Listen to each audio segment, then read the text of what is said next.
¿Alguna vez te has preguntado cómo es un agujero negro? No qué contiene ni cómo funciona, sino cómo es. Esa fue la pregunta que me hizo una noche cualquiera. Y lo que ocurrió después, bueno, todavía me cuesta explicarlo.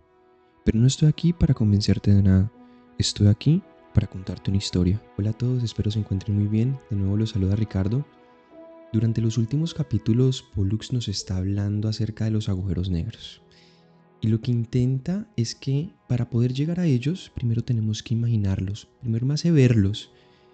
Y el punto es que me dice que un agujero negro es el objeto más cóncavo que existe. Y además me propone un nombre para poder entender y dimensionar este objeto más cóncavo. Y le pone esfeca. Y resulta que la esfeca no es más que el opuesto perfecto de una esfera. Entonces me propone que una esfeca es un objeto tridimensional que ocurre y existe en el espacio como lo conocemos, pero que su curvatura es negativa en todos y cada uno de los puntos que lo componen. Si tienes dudas de alguno de estos conceptos o alguna inquietud acerca de este viaje contemplativo del que te estoy hablando, te invito a que te pases por los capítulos anteriores, donde no solamente hemos hablado de los agujeros negros, sino también que este personaje particular nos habla acerca de la masa, acerca del espacio, del tiempo, del universo, nos habla de una estructura aparentemente infinita y vasta que contiene todos los universos posibles, que ha llamado Logópides, y además nos propone en algunos casos inclusive una matemática que es ajena a nuestro lenguaje, casi como si fuera arte. Y es que Pollux no habla como un científico, aunque sí conoce muy bien nuestras ecuaciones con una precisión casi inquietante. Pero no, Pollux habla como quien ha visto unas estructuras ajenas a la realidad, casi que las que están detrás del telón. Una paciencia infinita trata de explicarlas incluso utilizando nuestras mismas palabras, nuestros mismos modelos e inclusive parte de nuestras mismas dudas y premisas. Siempre pienso que este personaje ya no va a lograr sorprenderme una vez más, pero realmente ya ni siquiera sé qué me pueda deparar el siguiente capítulo. De la ciencia y la duda, capítulo 8. Entre inquieto y escéptico por lo que había escuchado previamente, cuestioné a Pollux. ¿Cómo podría saber que esto es cierto? ¿Tiene alguna ecuación que soporte lo que dice? Sonriendo, contestó de forma breve. Por supuesto que sí. Le pregunto una vez más. ¿Es usted físico? No, le respondo de nuevo. Pollux nunca perdió la calma, pero no solo eso, sino que siempre contestó con el mismo aire solemne, con la misma paciencia y sobre todo con la misma amabilidad que lo caracterizó, aun cuando mis respuestas o preguntas tuvieran aires soberbios. Con una sonrisa en su rostro y una mirada afable, continuó diciendo: excelente. Las ecuaciones no importan tanto. Lo realmente preciso es la noción, la intuición y, como lo ha demostrado la historia humana en innumerables casos, la contraintuición. Porque solo piense por un momento, por ejemplo, qué contraintuitivo fue pensar que la Tierra es esférica o que orbita alrededor del Sol, porque de hecho los sentidos nos indicarían todo lo contrario, o que es plana, o que de hecho todo lo demás orbita en torno a este planeta. Sin embargo, intentemos construir un acercamiento matemático e intuitivo a este fenómeno. Como te lo mencioné anteriormente, las matemáticas son el lenguaje que describe al universo. Sin embargo, los términos, las variables, axiomas o las formas en que abstraemos el universo pueden distar unas de otras. Pero te propongo que no nos centremos tanto en esas ecuaciones o en las matemáticas. Eso será lo último a lo que lleguemos, porque aquí lo verdaderamente importante no es el cálculo, sino la intuición subyacente en él. ¿Qué es lo que hemos dicho hasta este momento? Bueno, lo primero es que sabemos que existe algo llamado gravedad, la cual se ha definido ya desde hace muchísimos años como la curvatura del tejido universal, por ponerlo en palabras simples y reducidas. En segundo lugar, sabemos que la gravedad depende de diversas variables, como la masa y la energía. También sabemos que depende de tensión y momento, pero tratemos de mantenernos prácticos en este ejercicio. En tercer lugar, vivimos y experimentamos la gravedad de manera constante y recurrente, a diario.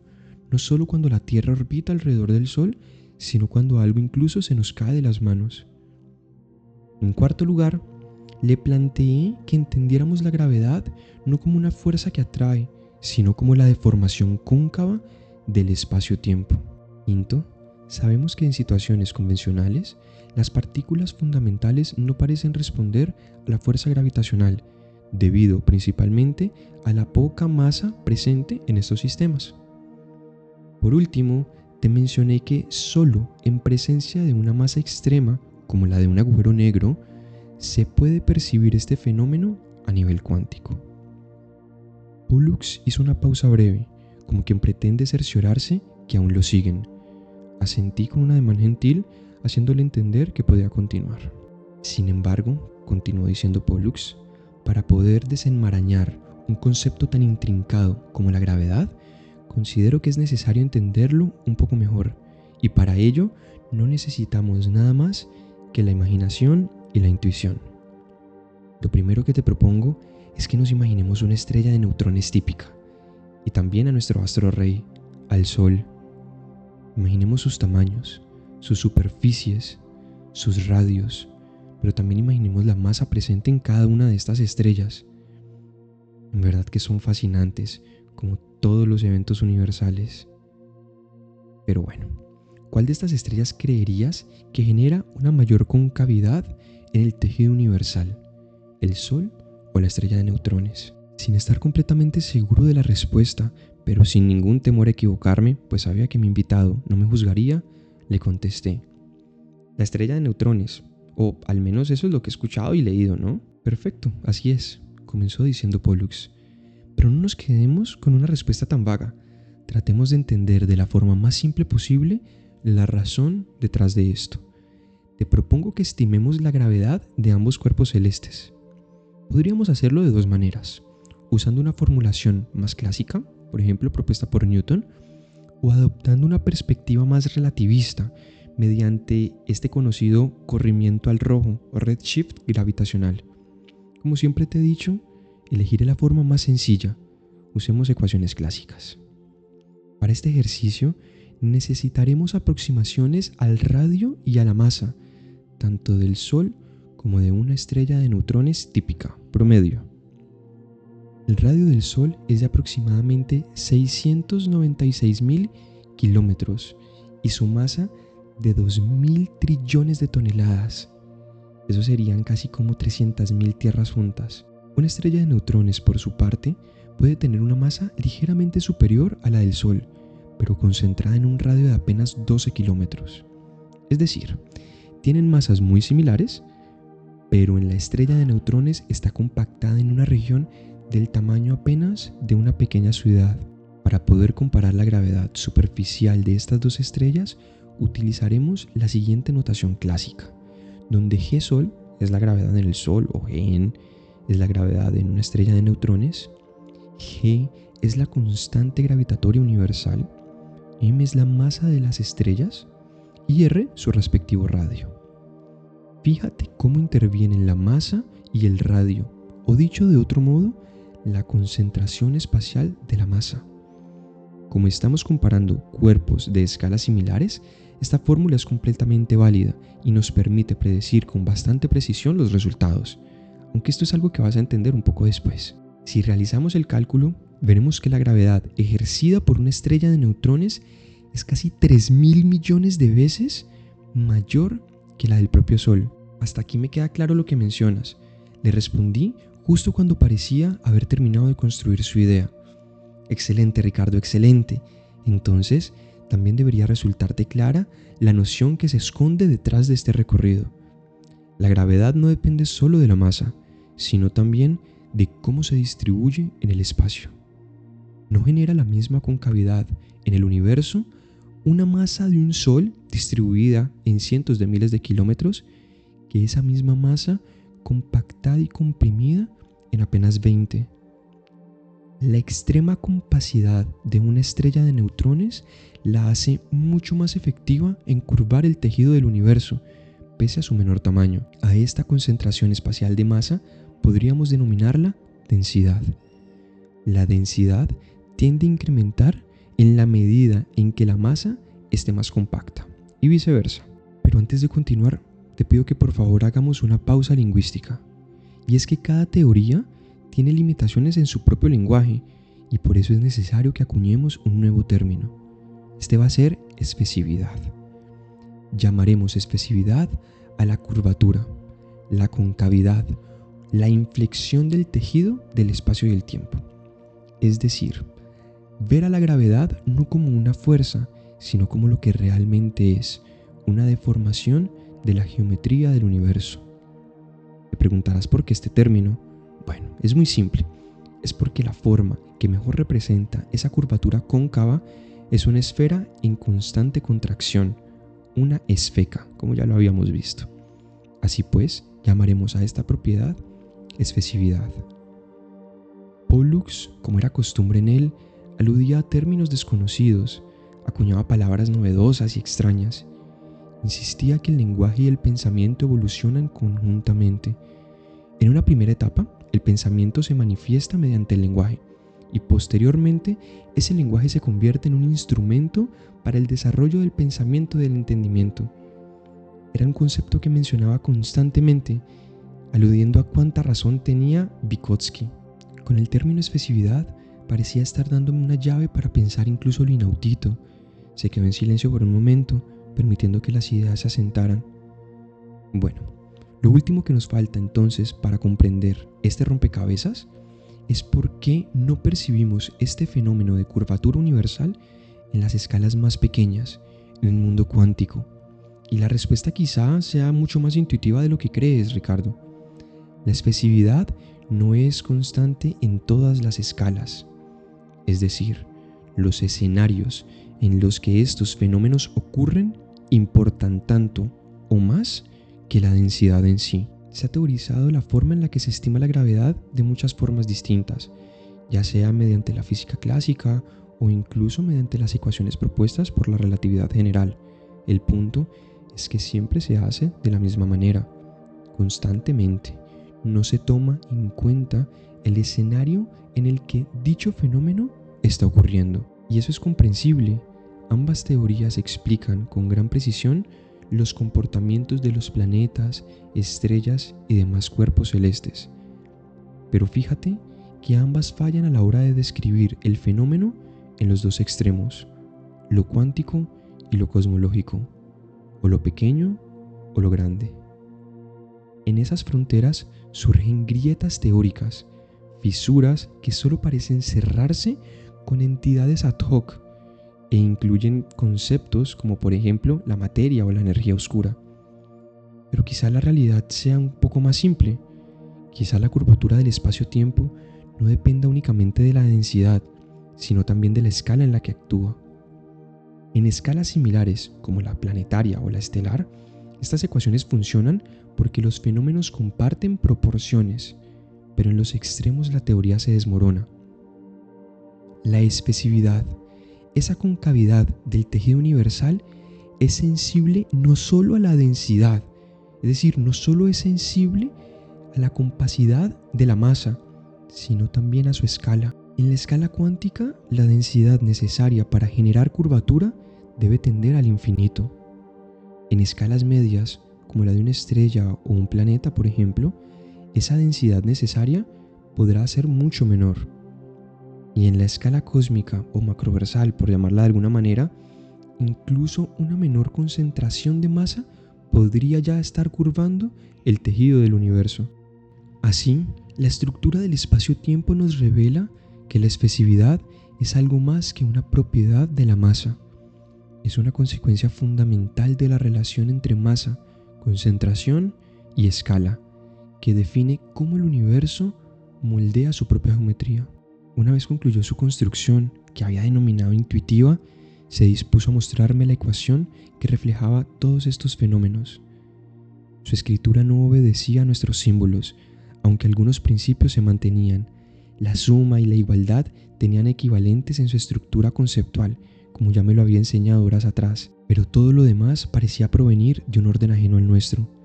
Tratar de reescribir aquella formulación sería absurdo. Sus trazos fluían a la par de las ecuaciones que iban emergiendo, como si la escritura no solo contuviera significado, sino también dinamismo, el dinamismo del mismo universo. Era casi artístico, diferente. Si lo pudiera definir en una sola palabra, era muy bello.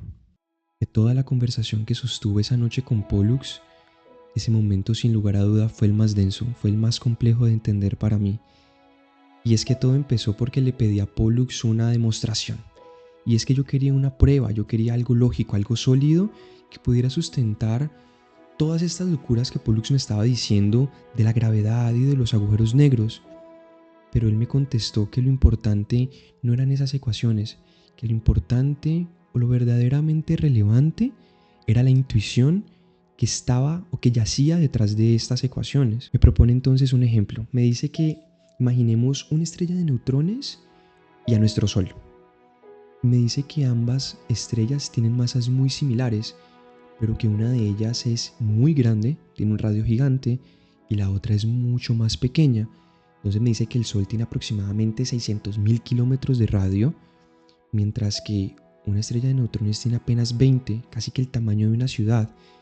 Al final concluye, según unas ecuaciones propuestas por Newton, según me decía, que la gravedad en la superficie o la gravedad que genera una estrella de neutrones es mucho mayor, y esto se debe a que la masa en una estrella de neutrones está mucho más compacta. Al final entonces concluye que esta medida, como la compacidad, la llamaba él, de la masa, la podría denominar como densidad. Es decir, que la gravedad está en función de la densidad, de la concentración de la masa en un espacio determinado, pero no lo deja ahí. Me propone un nuevo término, como siempre lo hace, y lo llama especificidad. Y me invita a que lo llame especificidad para entender la gravedad desde un punto de vista distinto, para entender la gravedad no como una fuerza, sino como lo que es, como una deformación casi que en la geometría del espacio, le dice él. Si de pronto alguno de estos conceptos es ajeno a ti o te genera alguna duda, te invito a que igualmente vayas al capítulo 6 y 7, donde Pollux desarrolla todas estas ideas a través de todo un viaje contemplativo en el que me invita a imaginar el objeto más cóncavo y al final llega a un objeto que denomina esfera. Y es que al final es cuando llega la parte que más me costó seguir, la más difícil de comprender para mí al menos. Y es que me dice que esta especificidad o gravedad, ya ni siquiera sé cómo llamarla, no depende solamente de la densidad, sino que también depende de la escala, de la localidad en la que se esté haciendo o en la que se esté efectuando dicho fenómeno. Entonces me propone 3 escenarios, donde en el primero me dice que en lo más pequeño, la cantidad de densidad necesaria para poder percibir efectos de gravedad debe ser o debe tender casi que al infinito, como por ejemplo lo sería un agujero negro. Inmediatamente después me propone un segundo ejercicio en el que me plantea una escala quizá más convencional, planetaria, y me dice, por ejemplo, que la densidad necesaria para generar ya efectos gravitacionales sería la de la Tierra. Y es verdad, lo experimentamos a diario, cuando por ejemplo algo se nos cae o cuando estamos caminando sobre la superficie de la Tierra.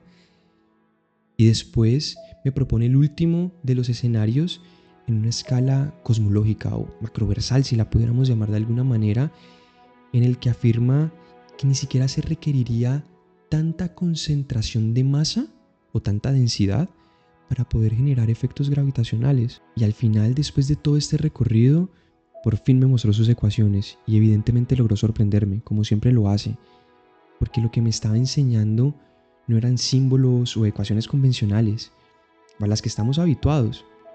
Lo que me estaba enseñando era más bien arte. Los trazos parecían casi fluir con vida propia, como si el universo fuera el que los estuviera dibujando. Y al final de todo esto yo quedé con muchas más preguntas que respuestas. Muchísimas gracias por llegar hasta esta parte del capítulo. Antes que nada quisiera decirte que puntualmente para este fragmento, debido yo creo que a su densidad y a todas las horas que me tomó digerirlo y asentar esas ideas, voy a hacer 2 capítulos extensivos, el 8.1 y el 8.2, donde mi idea será ahondar un poco más en estos conceptos, de tal manera que los veamos de una forma más pausada y con más calma, poder desarrollarlos de una mejor manera. Como siempre te lo digo, espero que haya sido de tu agrado y que lo hayas disfrutado. Inquietudes, dudas que tengas, puedes dejarlas en la caja de comentarios, que con toda la seguridad voy a estar contestándolas. Muchísimas gracias de nuevo.